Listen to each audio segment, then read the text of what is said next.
tratar hoje a última exposição sobre a Liga Eleitoral Católica.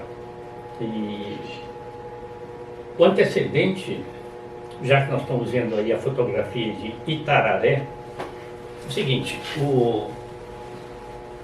as eleições de 1930 asseguraram a vitória do Júlio Prestes, candidato de São Paulo, e a Aliança Liberal, que tinha seu presidente, seu candidato Getúlio Vargas, derrotado. Então vieram acusações de fraude nas eleições, e o Rio Grande do Sul, aliado a Minas e a Paraíba, se levantaram contra o governo federal.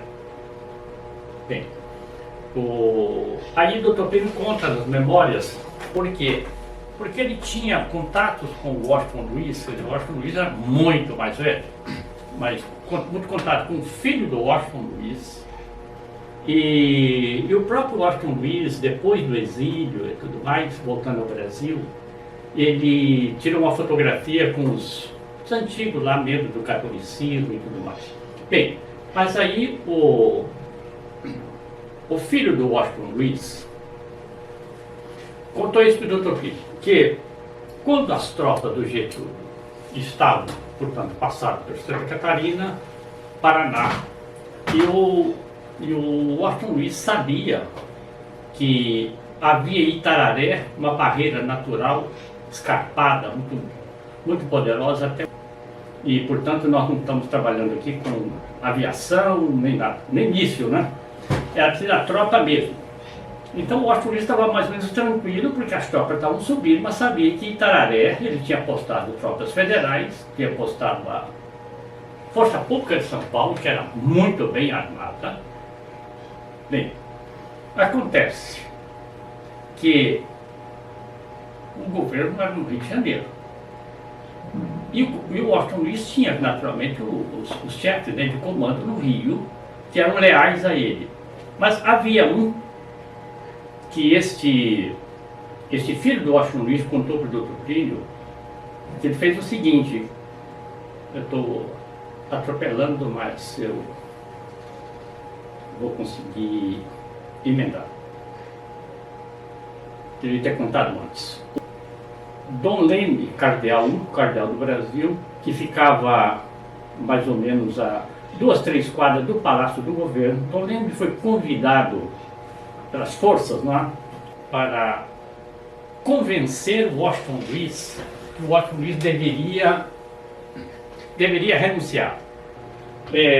Então, o Dom Leme era o único cardeal. Dom Leme devia até muitos favores ao Washington Luiz, porque o Washington Luiz se empenhou para que Dom Leme fosse escolhido cardeal, o único cardeal da América Latina. Então, o cardeal Leme contou para o Dr. Plínio isso aí. Portanto, contou em 31, 32, né? Que ele, quando recebeu essa incumbência, ele aceitou, apesar de dever muitos favores ao Washington Luiz, em ir no palácio, telefonou. O Washington Luiz disse: pode vir. Diz que o Washington Luiz ficou no fundo do salão e o recebeu como príncipe da igreja, em pé. Só que o cardeal Leme conta isso, à medida que ele ia dando os passos nos corredores do palácio, o palácio estava vazio, né? E aquilo reboava nele, ele disse até o coração dele, entendeu? Palpitando a missão que ele tinha, né?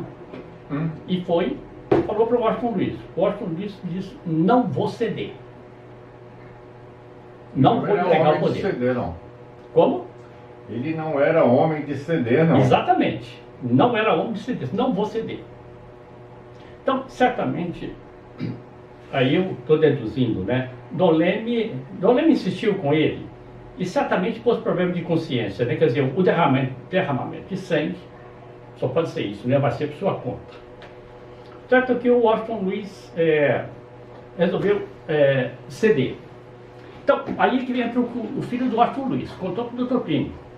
O cardeal Leme estava lá, um oficial de alta confiança do Washington Luiz mandou abrir os portões do palácio.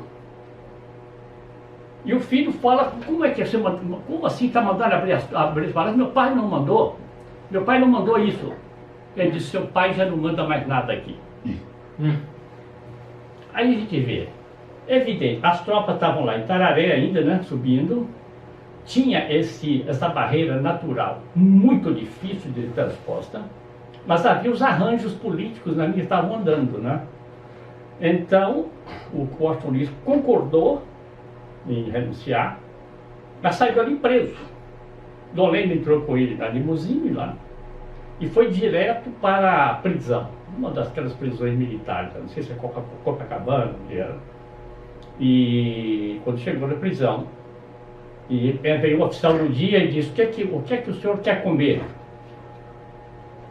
Ele disse, eu sou um prisioneiro, prisioneiro não escolhe a comida. Aí, acho que no dia seguinte já foi, enfim, estava lá preso.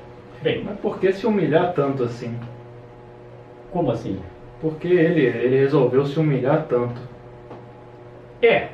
Aí uma coisa que o senhor pode conversar depois com o senhor Paulo Henrique, viu? Ele pode lhe dizer, porque aí envolve, sabe, você disse humilhar cedendo, é isso? Isso.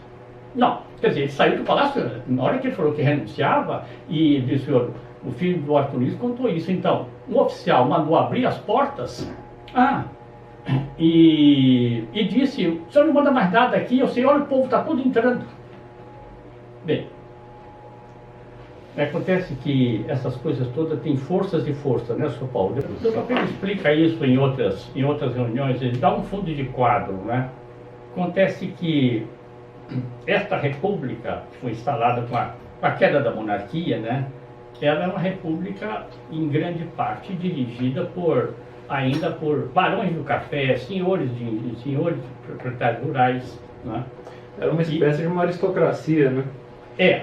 Uma aristocracia, eles... Mas então não era uma república aristocrática orgânica, né? Não era orgânica, não era... De forma alguma. Pois é, mas acontece que essa república, chamada República Velha, não é?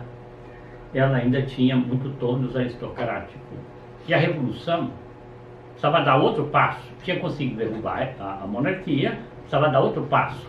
E o Getúlio, a Revolução de 30, foi a revolução para dar outro passo, uma revolução, portanto, igualitária.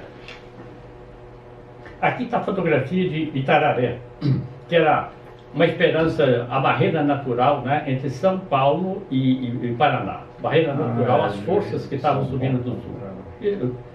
Isso aqui é certo, era um lugar mais ou menos intransponível. Então, não houve batalha aqui.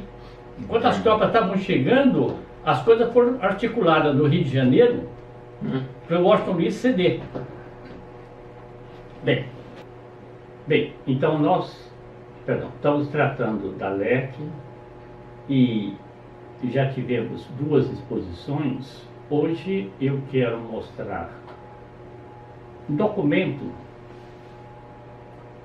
aliás, um artigo que o Dr. Plínio escreveu, e esse artigo, só ele já prova que Getúlio não fez nenhuma concessão à igreja, quer dizer, ou seja, por amizade. Ele foi forçado a abrir como é que eu falo assim, conceder benefícios à igreja. Sim, concomitância. Bem, aqui, Sr. Paulo, vai esclarecer bem. Eu achei o artigo do Dr. Plínio publicado no Legionário. E aqui, realmente, nós temos que fazer a leitura para poder seguir. A 14 de maio de 32, portanto, 1 ano e meio, pelo menos, né, do golpe de Estado, o chefe do governo provisório, Getúlio, constituiu uma comissão encarregada de elaborar o anteprojeto da Constituição. Reunida a Assembleia em 15 de novembro de 33, foi esse anteprojeto distribuído aos constituintes. Ou seja, o Dr. Plínio já estava eleito, 15 de novembro começou a Constituinte. Então, esse anteprojeto foi distribuído a todos os constituintes. Consegui o raciocínio para ver como é que a coisa estava montada. Para coordenar e dar parecer a essas emendas, que foram em número elevadíssimo, claro, a Constituinte elegeu uma comissão composta de um representante de cada estado, no total 26. Então, dos 200 e tantos deputados, reduziram a coisa para 26. Estou brincando contando. Os adversários do catolicismo, verificando que não podiam, por meios regimentais,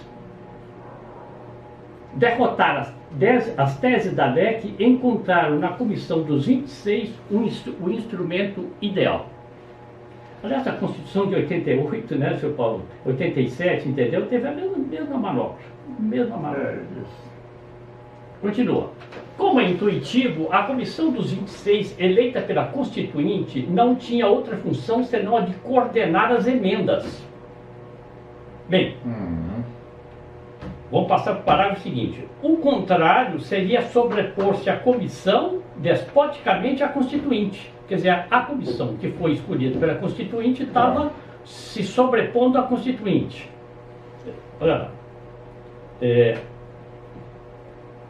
Da qual é simples mandatário. Foi este segundo alvitre, quer dizer, essa segunda hipótese, que prevaleceu. Não só a Comissão dos 26 violou as convicções da maioria, da maioria na questão da invocação do nome de Deus, no preâmbulo da Constituição, como seu presidente, Dr. Carlos Maximiliano, era político do Rio Grande do Sul, procurou violar os direitos da maioria da comissão em diversas outras questões. Mais um slide vai ficar claro. A manobra, né? Por isso que eu estou dizendo, Getúlio convocou a Constituinte, mas estava tudo armado para que todas as emendas católicas fossem derrotadas. Bem, continua. Sabe manobrar? Isso aqui é artigo do Dr. Plínio publicado no Legionário. Estava bem montada a máquina. A Constituinte deixar-se-ia dominar pela Comissão dos 26. A comissão, por sua vez, se deixaria intimidar pelo grande talento e não menor despotismo do seu presidente, quem que era? O Carlos Maximiliano. Ora, o presidente, por sua vez, se deixa dominar pelo seu espírito ferrenhamente anticatólico. Logo, a Constituinte se deixaria dominar pelo anticatolicismo.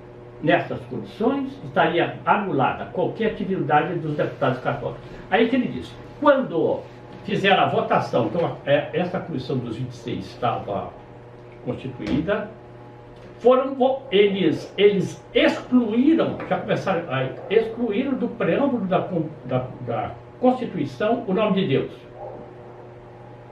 Quando excluíram, houve uma reunião dos deputados católicos, o Dr. Pinho conta isso, presidida pelo Tristão de Ataíde, a mando de Dom Leme, dizendo o seguinte, ou as emendas católicas entram todas para serem votadas, ou então nós rejeitamos esse projeto inteiramente, vamos votar contra. E votaram todos contra. Aí o que aconteceu? Houve a marcha ré. Então, eu fiz questão de colocar esse artigo, porque esse artigo aqui já mostra que a manobra da esquerda estava feita de uma maneira de que as emendas católicas, o nome de Deus da Constituição, etc., isso tudo ficaria para a lei ordinária. Nós temos debates muito interessantes aí, não vou tratar hoje, vou tratar de outro aspecto do debate. Que é o seguinte, dizia o seguinte, não, uma Constituição tem que ser sintética. Então, família, religião, essas coisas, fica para lá. Fica depois para as leis ordinárias. Não era o acordo, entendeu? Nem era aquilo que estava no anteprojeto inicial do governo. Acho que eu não sei se eu estou conseguindo traduzir a... Vamos continuar. No caso, o que seriam as que eles chamariam de leis ordinárias? Direito de propriedade tem que ser garantido pela Constituição. Tem. Família tem que ser garantida pela Constituição. Foi objeto de muitos debates lá. E o Dr. Pinho, inclusive, teve que estudar as constituições dos vários países. Diz que depois da guerra, portanto, depois da Primeira Guerra, a tendência das constituições foi aumentar, sabe, englobar mais itens. É por isso que iam, portanto, entrar as emendas católicas, entrar religião, ensino religioso. Bem, imagina, por exemplo, que família não tivesse muito bem definida na Constituição. Homem, mulher e tudo mais. Você imagina que se não tivesse definido, o que ia acontecer? O que estaria acontecendo hoje? Então isso é que está sendo tratado. Né? Bom, agora o Dr. Pino está continuando o artigo do Legionário. Esse artigo foi em cima da hora, quer dizer, em cima da hora não, em cima dos acontecimentos. Ele escreveu isso quando a manobra estava em curso. Então ele diz, em primeiro lugar, essa comissão sintética elaborou então um outro anteprojeto. Em primeiro lugar, suprimiu-se o capítulo da religião. Então estava lá no anteprojeto, foi tirado. Que o anteprojeto do governo provisório trazia. Esse governo provisório aí, o Getúlio tinha pedido para se elaborar um anteprojeto que foi apresentado ao Constituinte, como ele disse. A Comissão dos 26 pegou esse anteprojeto e tirou fora a religião, pula fora. Mas vamos ver outras coisas que eles suprimiram. Olha lá, sua matéria foi distribuída por diversos outros capítulos e nessa distribuição deu-se a escamoteação das teses católicas. Ou seja, dissolveram a coisa e continuou. O divórcio foi proibido por um dispositivo ambíguo. Pronto. Não, já está proibido ali. Proibido nada. Continua. O ensino religioso só será ministrado por pessoas estranhas ao magistério oficial e sem prejuízo do horário escolar. Isso tudo são as modificações que foram introduzidas. A assistência religiosa aos quartéis fica proibida, sendo apenas tolerada nas expedições militares. Aspas, quando se fizer sentir sua necessidade, conforme reza a fórmula mal intencionada do anteprojeto, cuja dubiedade o substitutivo conserva carinhosamente em lugar de corrigir. Continua mais um pouquinho. Talvez seja um pouco assim, teórico, mas é para a gente ver, para ver assim, que exigiu dos deputados católicos muita argúcia, entendeu? Nos debates, para poder mostrar, está sendo feito isso. Bem, segundo, continuação do artigo.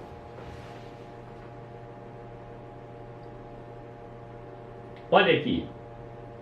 Estamos, porém, seguramente informados de que, tanto em matéria religiosa quanto em matéria de legislação social e sobre a exploração de minas, haverá, minérios, né?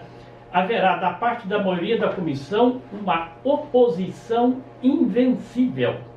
Essa oposição, se bem sucedida, será um triunfo, se mal sucedido, um grave insucesso. Continua o artigo do Dr. Plínio.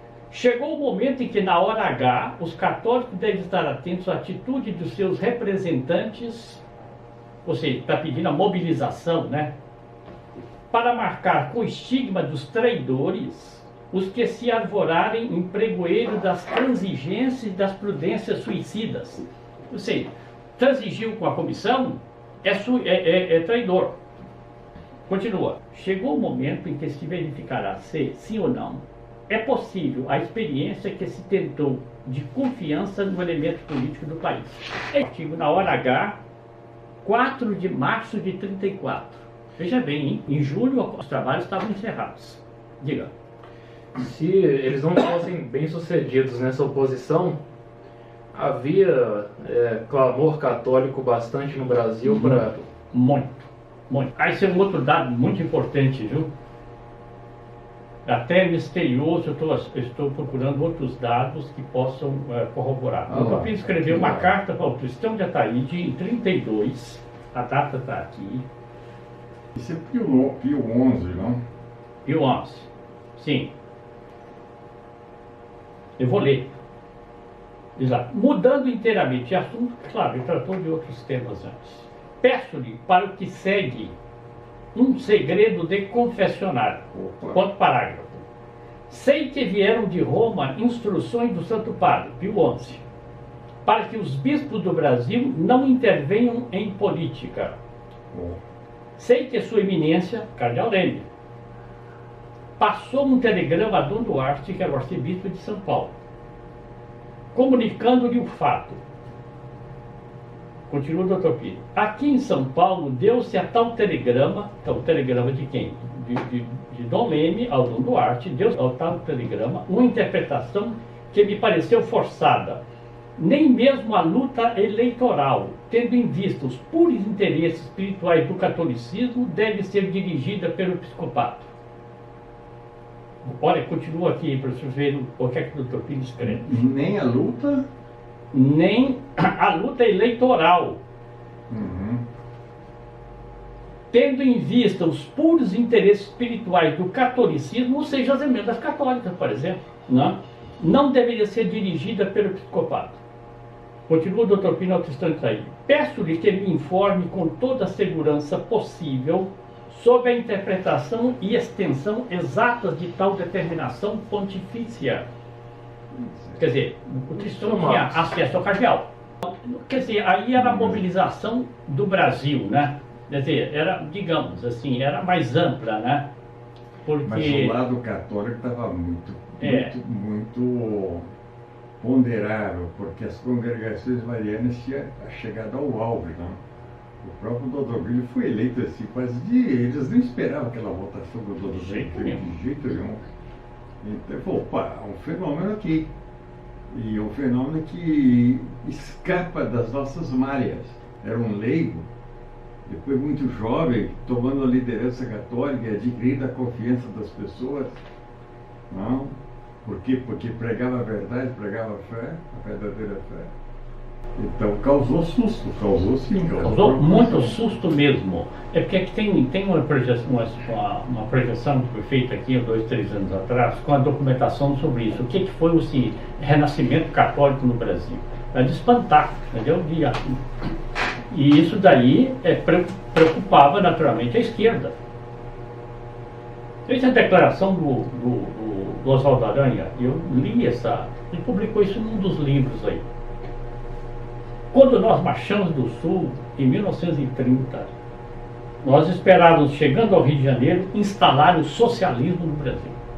Esta era a ideia da Revolução de 30. Chegando e vendo a força dos católicos, nós vimos que o nosso projeto não poderia ser realizado. Então tiveram que tentar outras manobras.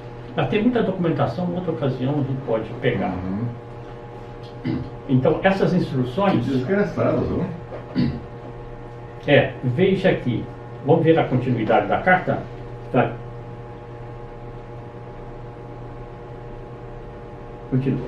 Aliás, devo dizer-lhe desde já que, na hipótese de ser exata a interpretação dada em São Paulo, penso em submeter o ato à reconsideração da Santa Sé, com o respeito absoluto e incondicional e o amor filial que devoto a esta de todo o meu coração. É uma coisa...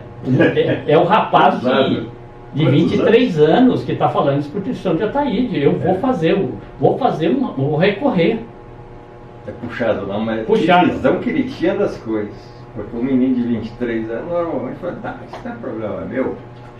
E sempre respeitando, né, a hierarquia da igreja, momento algum desrespeitando ninguém. Não desrespeitou ninguém. Ele está simplesmente diante da lei natural, diante de Deus, dentro de sua missão e diante da lei natural. É uma obrigação que assiste a qualquer pessoa. Se ele já era advogado, ele tinha noção das coisas. Tinha maturidade suficiente para fazer aquela análise religiosa, política do Brasil naquela situação. É outra coisa que tem que colocar aqui, porque os documentos são muito bons para isso. Uma carta pública que o Tristão recebeu. Bem, é o seguinte, o Dr. Pino era um batalhador.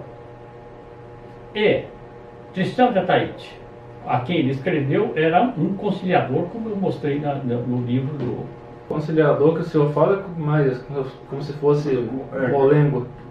Isso. Sim, vamos consertar. Digamos assim, isso tudo envolve certos pressupostos de conhecimentos e tal. Mas o Tristão, esse Wellington que eu falei, esse historiador, Wellington Teodoro da Silva, né, daqui de Minas Gerais, ele ressalta isso. O Jacques de Figueiredo, que fundou o Centro Dom Vital, no Rio de Janeiro, muito conhecido. O Jacques de Figueiredo era um polemista. Sim, era um homem que enfrentava. Jacques de Figueiredo morreu em 28. Tristão de Ataíde substituiu o Jacques de Figueiredo no Centro Dom Vital. E depois, 1 ou 2 anos depois, Dom Lênin colocou todas as associações católicas do Rio numa confederação católica, e o Tristão passou a ser o homem que comandava isso daí. Só que o professor Wellington mostra isso, e a história mostra também. Tristão não tinha a combatividade do Jacques de Figueiredo. Ele era um conciliador, faça o mundo. Não era um homem assim de luta. Ele não era homem de enfrentar. Parece Ele que não não tinha era também homem, nem né? a catolicidade, né, do Jackson Figueiredo. Tampouco. Não, porque senão também vai Tanto que atrapalhar. ele depois aderiu ao Maritem, cristão, e foi aderindo até ficar praticamente um comunista no fim da vida, Deriva tudo. sabidamente. Bom, Agora sim. vamos continuar a carta do Dr. Plínio. Olha que o Dr. Plínio fala aqui: com respeito absoluto e incondicional e amor filial que devoto a esta a Santa Sé de todo o meu coração, mas eu vou fazer o recurso. Continua. Agora que o Dr. Plínio argumenta com o cristão, tal proibição destoa inteiramente do que a Santa Sé tem sabiamente estatuído para todos os outros países do mundo.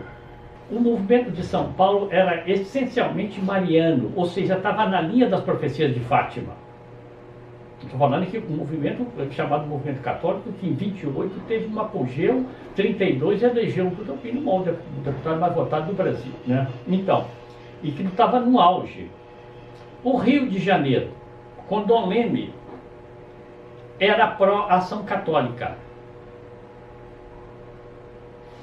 Porque o Pio XI, desde quando entrou, A frase de Pio XI, né, do Papa Pio XI, que foi repetida e usada em tudo, a ação católica participa do apostolado hierárquico da igreja.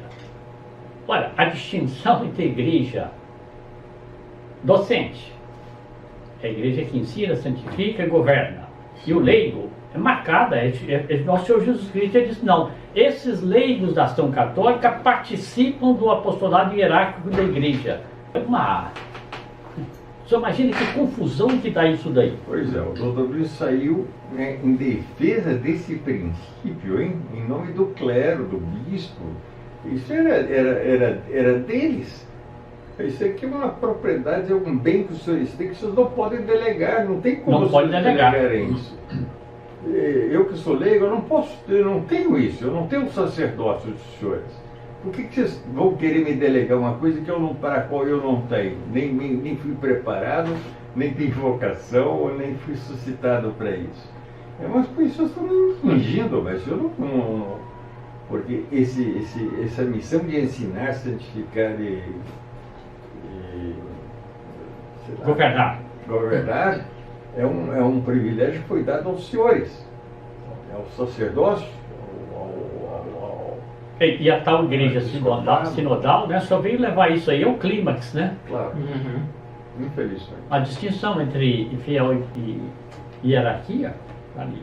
Vamos continuar o finzinho da carta? Pois é, São Paulo. Agora o senhor veja, a acusação, sobretudo aí das falsas direitas religiosas, que Dr. Plínio despreza o clero, né? Despreza os bispos, não é isso?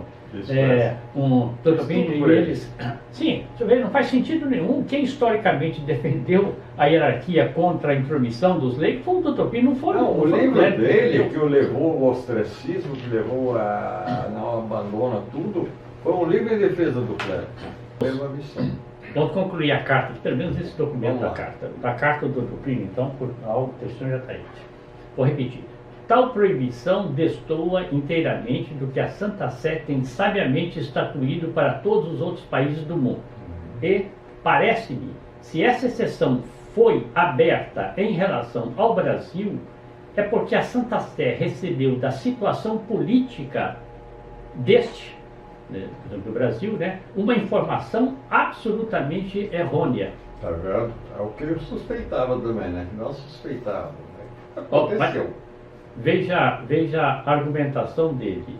Uma abstenção do episcopado importa provavelmente em uma cisão entre os nossos, quer dizer, entre os católicos, quer dizer.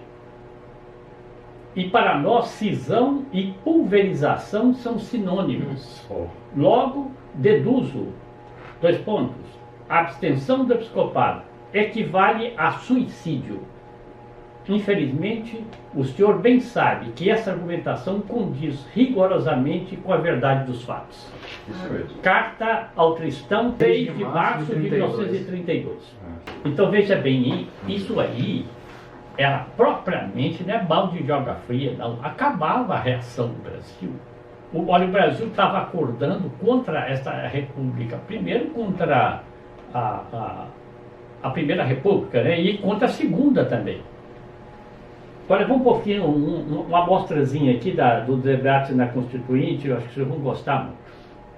Olha aí, 13 de dezembro de 33, isso aqui está registrado, portanto, nos anais da Câmara, por transcrito de lá. Guaracida Silveira...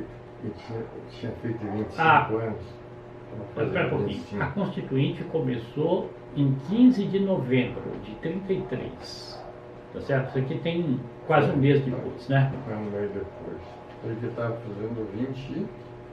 Aqui vem o debate a respeito do ensino religioso nas escolas e não sei por que entra também a questão da separação de igreja e Estado, que não estava sendo votada.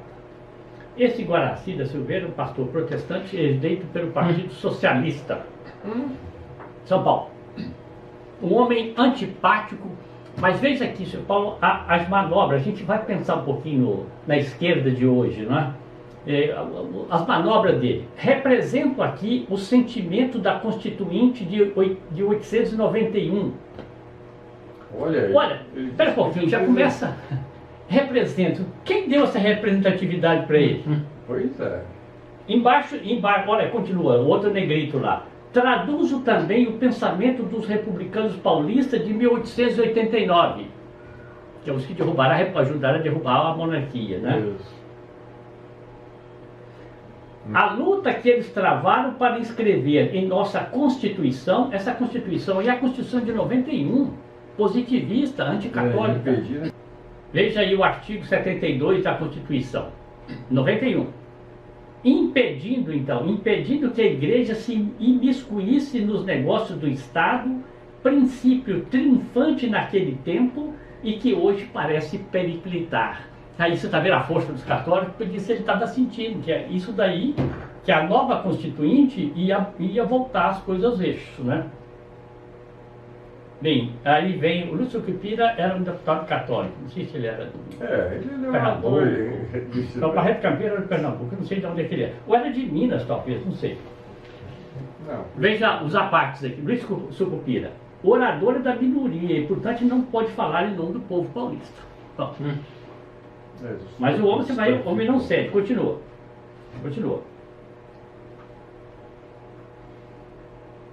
Guaracida Silveira.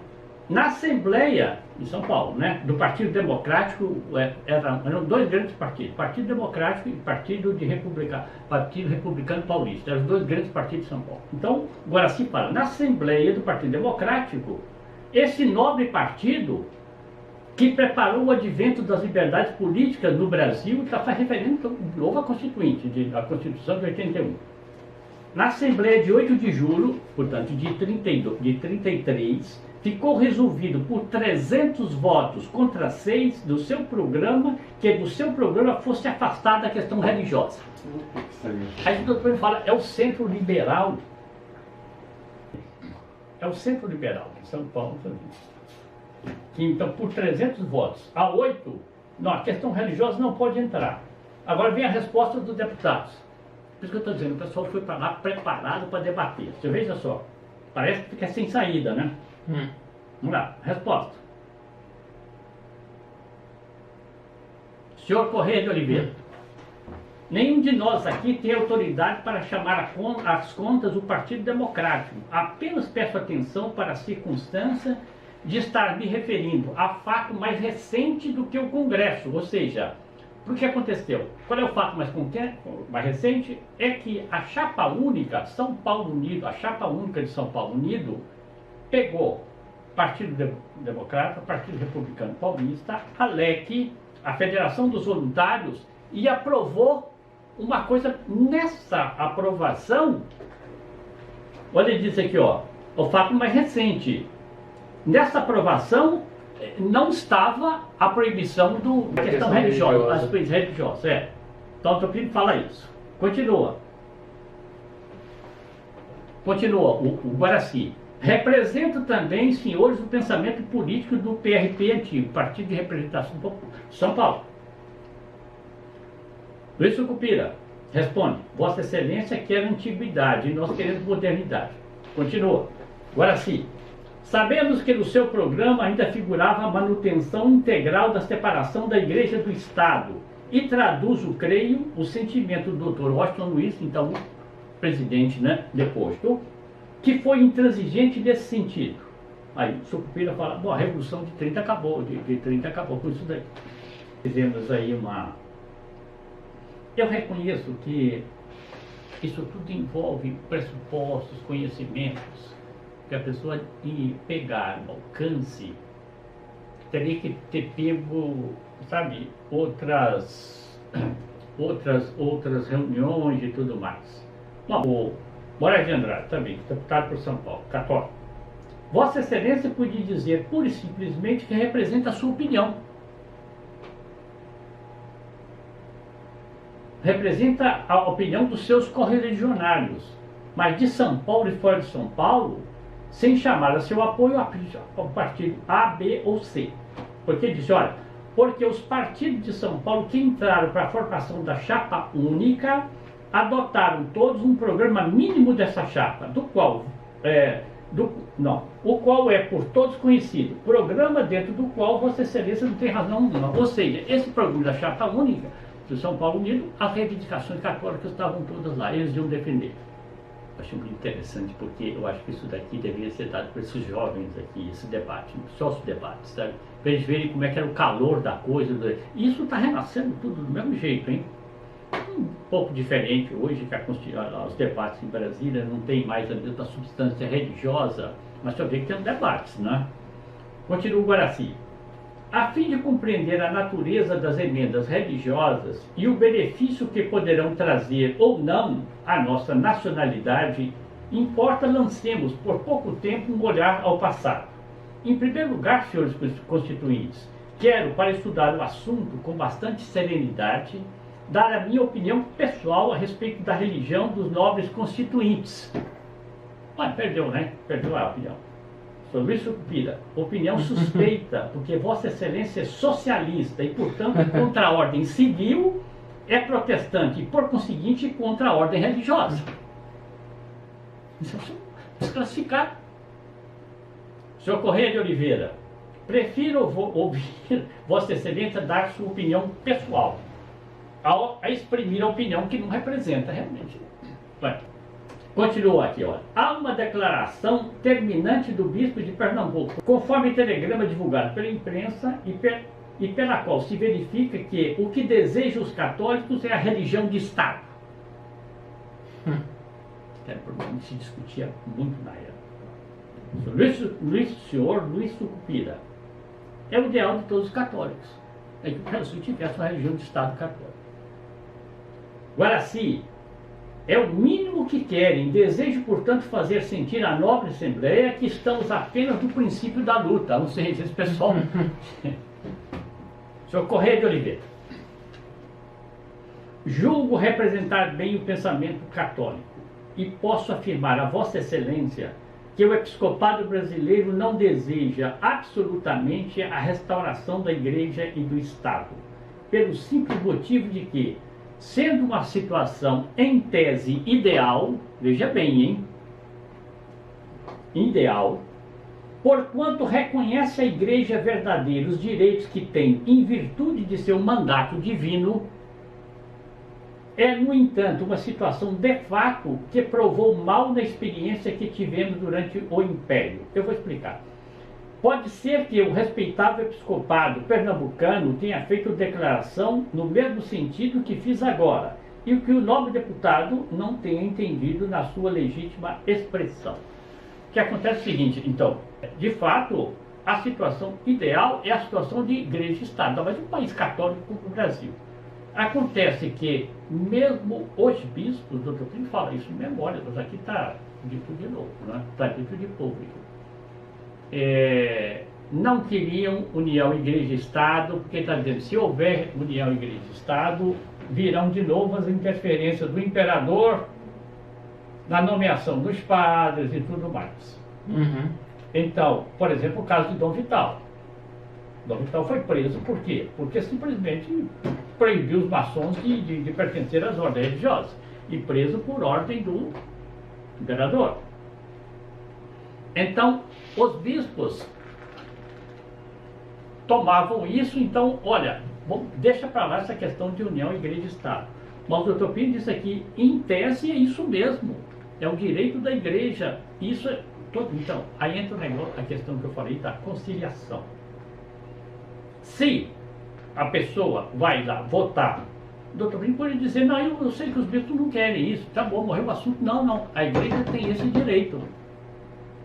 Então ele afirma ali, como ele escreveu, aliás, em outros artigos, ele diz, nós devemos pugnar pela união igreja e Estado nos termos que garanta à igreja a liberdade da sua ação.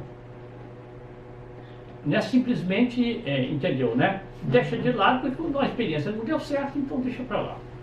Por exemplo, o que aconteceu com o São Gregório VII. O imperador Henrique IV quis interferir na nomeação dos bispos mesmo, chamada questão histórica das investiduras.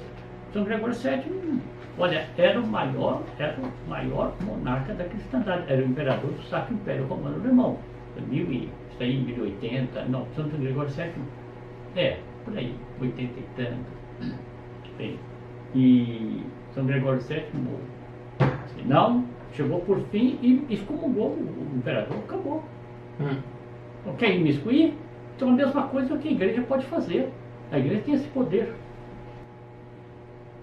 Bem, aqui começa o Guaraci a fazer ataques à igreja católica. Aí você vai ver os deputados. Isso precisaria ser lido aí para os jovens. Guaraci, a primeira fase da igreja foi da expansão do cristianismo. Nessa época, o cristianismo viveu sem o Estado e a despeito da perseguição do Estado. Ele está falando dos 3 primeiros séculos. Então, foi a fase áurea do cristianismo, segundo ele. Os apóstolos não tinham ouro nem prata, como dizia Pedro, mas tinham o poder da fé e assistência direta de Nosso Senhor. Nesse tempo, o cristianismo progrediu, destruiu a superstição, a idolatria e se impôs. Baseando-me na frase de grande teólogo, direi então, os cálices eram de madeira e os homens eram de ouro. O sofisma, né? Continua ele, era a fase gloriosa do cristianismo. Vai ver o que ele está dizendo. Ele vai escrever uma história das relações de igreja e Estado para mostrar o seguinte, olha, esse negócio de emenda religiosa aqui, de novo, a mesma coisa da igreja, união, igreja e Estado. Isso aí é cair nos erros do passado. É isso que é a argumentação dele. Doutor Kim, Plínio Correia de Oliveira. Não posso deixar sem uma parte a referência aos cálices de madeira. Penso que na Constituinte devemos discutir não questões propriamente religiosas, mas apenas assuntos que se prendam às relações entre o Estado e a Igreja. Qualquer discussão sobre matéria propriamente teológica é descabida aqui. Vamos lá. Vamos ver o que o Guaraci vai falar. Continua o Guaraci. Faz de conta que não aconteceu nada. Veio depois o presidente o Antônio Carlos, o presidente da Constituinte. Veio depois, senhor presidente, a segunda fase do cristianismo. Nesse período que teve início em Constantino, o poder secular, sabendo que a igreja era forte instrumento em suas mãos para oprimir as consciências, aí vem, não apoiasse, porque o pessoal do...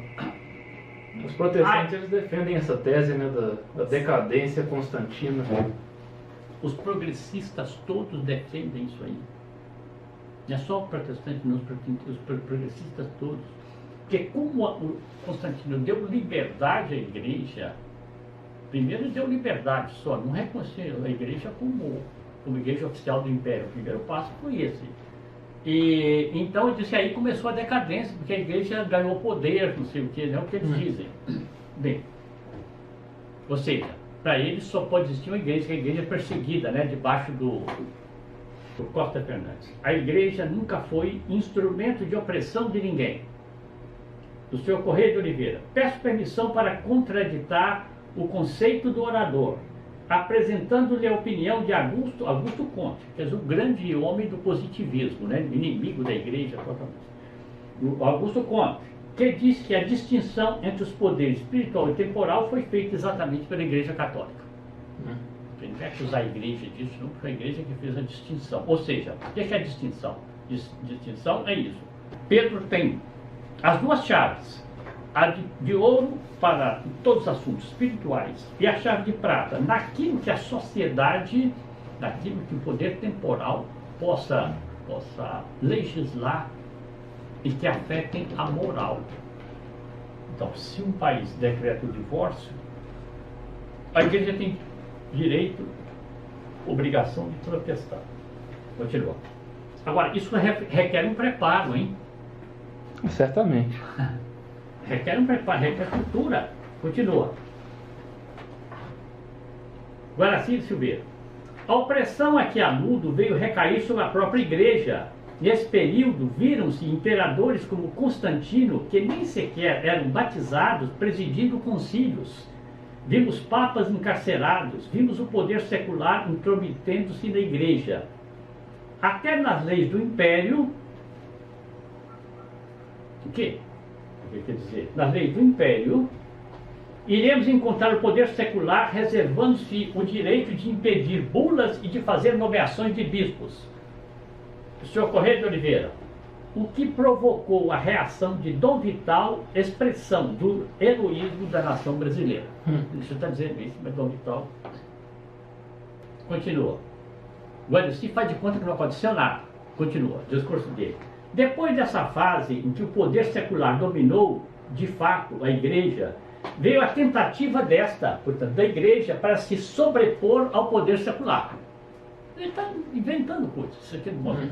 Senhor Correia de Oliveira, é absolutamente inexato. Senhor Costa Fernandes, nunca houve semelhante tentativa. Guaraci fala, pastor Guaraci, socialista. Aí está o sílabus do Papa Pio XI, Pio IX, né? Aí está o sílabus, que poderá dizê-lo a vossas excelências. Senhor Correia de Oliveira, conheço os sílabus e poderei examiná-lo juntamente com vossa excelência para provar o contrário. Você vai ver, o Guaraci faz de conta que não aconteceu nada e continua.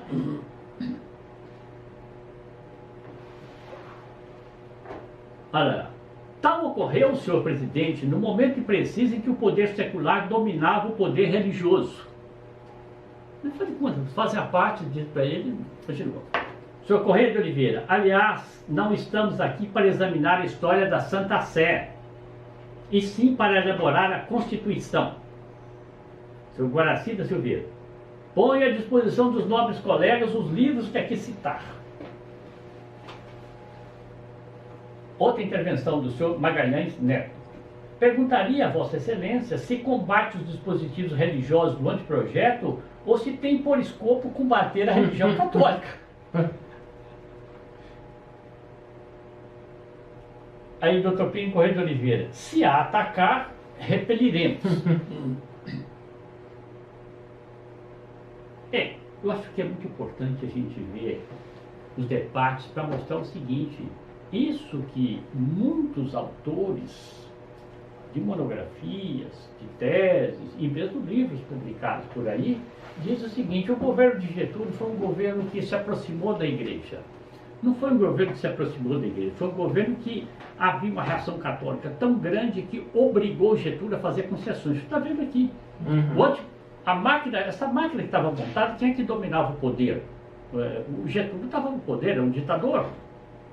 Quer dizer, essa tal comissão dos 26, é evidente que isso foi feito com o apoio dele. Sr. Guaraci da Silveira. Finalmente vem um período em que a igreja tenta sobrepor-se ao Estado. Foi no início desse esforço que os Estados começam a se manifestar contra a igreja. É a história que o refere. Dr. Pinho Correia de Oliveira, isso tudo é fantasia. Veja o que é que diz o Guaraci. Finalmente veio um período em que a igreja tenta sobrepor-se ao Estado.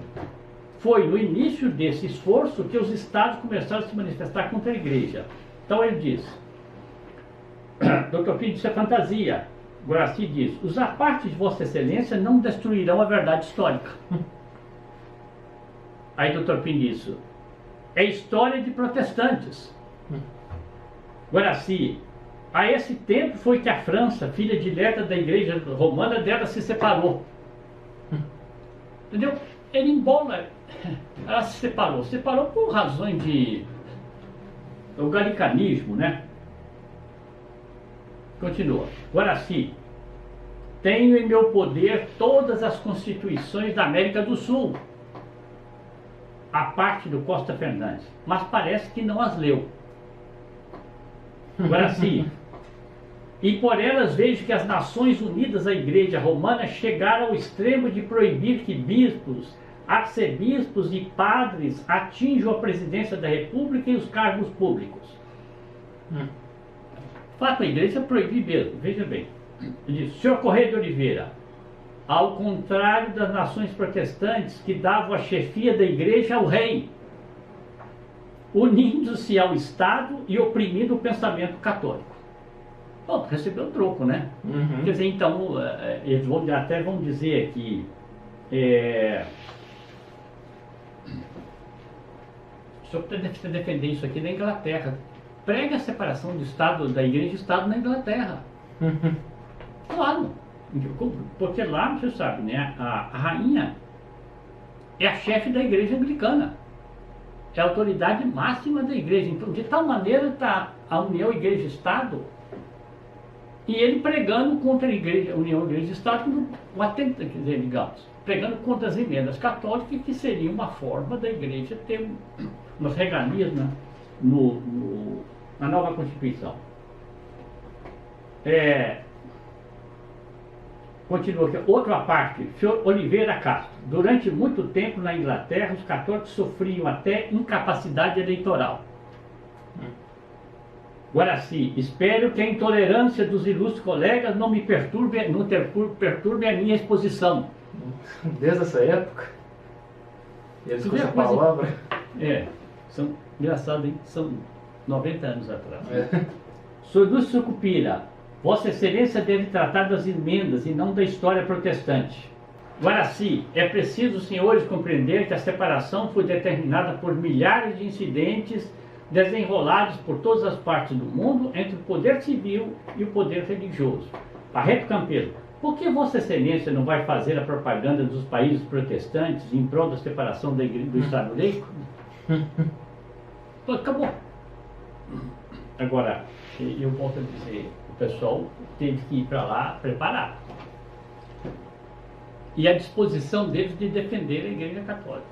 Vocês imaginam que não houvesse uma bancada, se não houvesse deputados católicos assim na Constituinte, o que tinha acontecido? Perdão, teriam feito isso que está dito ali. Pego as emendas religiosas todas, a questão da proibição do divórcio, coloca isso aqui num plano secundário, depois vai entrar com a legislação ordinária e morrer o assunto. Continua o Guaraci. Nós, porém, que falamos pela experiência e que podemos trazer essa casa fatos concretos, afirmamos que esse ensino, então, o ensino religioso nas escolas, como já foi executado em São Paulo, é uma forma de opressão à consciência das crianças. Palmas nas galerias, que é claro, é evidente que tinha a classe protestante, né, que estava lá ouvindo. O que aconteceu aqui? Deixa eu explicar. Quando foi...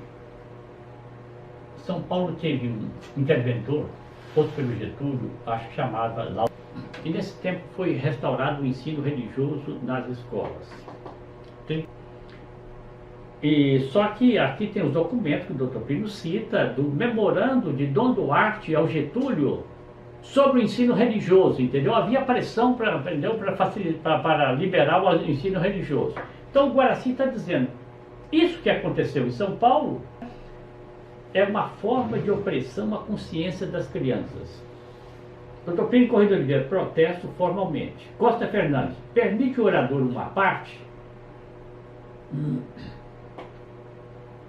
Guaraci, peço aos nobres colegas permissão para citar desta tribuna um fato que não pode ser contestado.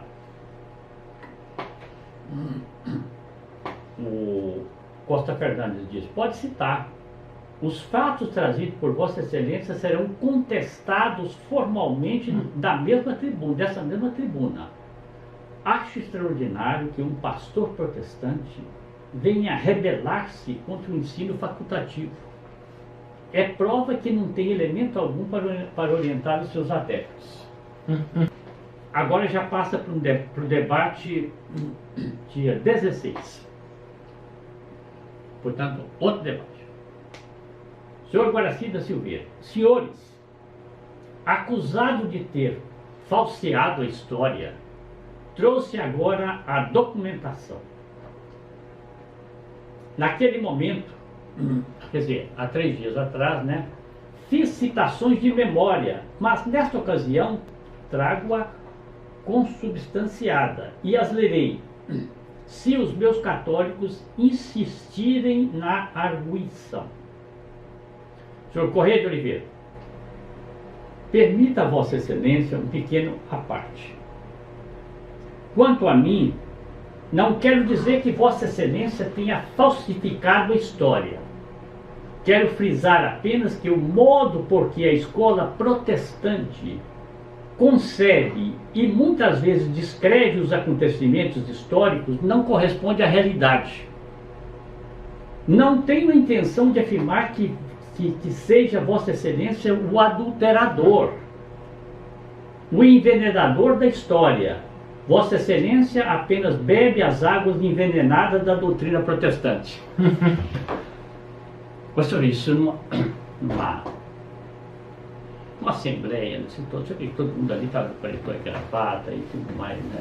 Então, não tenho a intenção de afirmar que seja Vossa Excelência o adulterador, o envenenador da história. Vossa Excelência apenas bebe as águas envenenadas da doutrina protestante. Mas é verdade. É verdade. O Guaraci não falou nada com nada naquele debate anterior. Não tem documento físico algum, histórico, que fosse provar nada do que ele disse ali. É uma doutrina completamente falsa. Essa história toda dele, né? Então teve a primeira fase, que foi de perseguição. Isso é histórico, houve sim.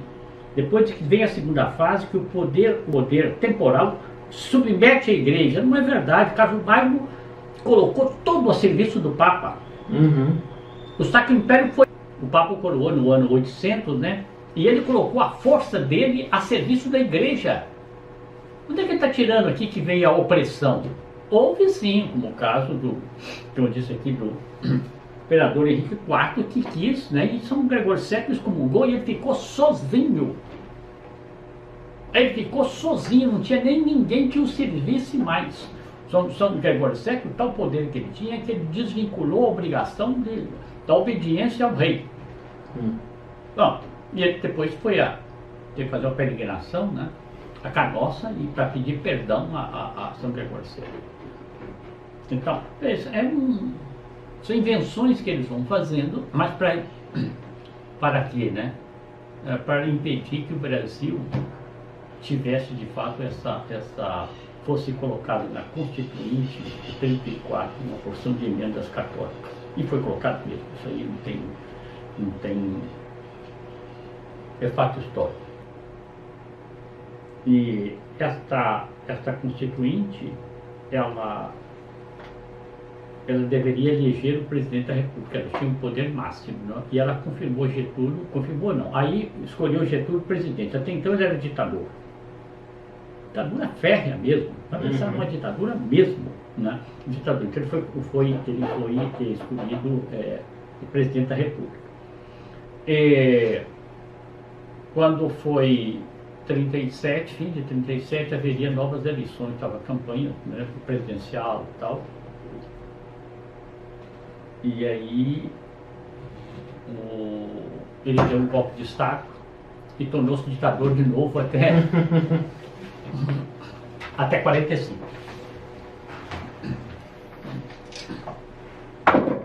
Eu acho fascinante essa história, viu? Realmente. Pai, do Filho e do Espírito Santo. Ave Maria, cheia de graça, o Senhor é convosco. Bendita sois vós entre as mulheres. Bendito é o fruto de vosso ventre, Jesus. Santa Maria, Mãe de Deus, rogai por nós, pecadores, agora e na hora de nossa morte. Amém. Nossa Senhora Aparecida, Rogai por São nós. José de Anchieta. Rogai por nós. Pai, Filho e Espírito Santo. Amém. Amém.